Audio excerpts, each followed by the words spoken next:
We also got interested in some of the newer bioinformatic tools that were emerging at the time and knew that MSU had recently acquired a specific machine that would allow us to look at microbial genes related to the nitrogen cycle.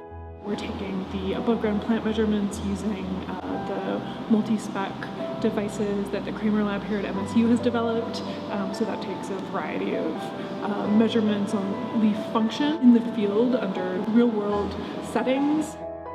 We're also taking measurements back in the lab, so scanning leaves, scanning roots, getting biomass and carbon nitrogen, characterizing the chemical composition of what the plants are excreting and monitoring that. So we're basically the plant side of the project.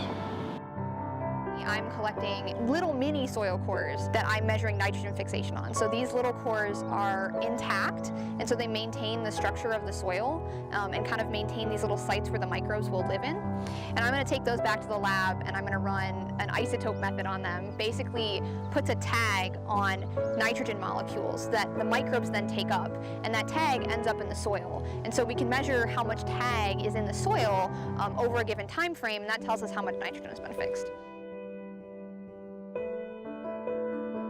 We will sample soil and then do the DNA extraction, so we know who is using those root extracts from the labeled CO2, so then we can know who is active and who is not, what is the function.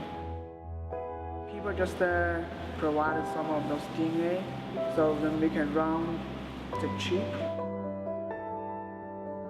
Maple-gene system is just that they can run a lot of genes at one time, so we can know all of those abundance of those functional genes.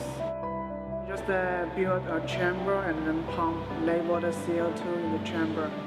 Those labeled carbon will distribute to the leaves or the roots or in the soils. So then we will sample all of those components in the plant and soil systems.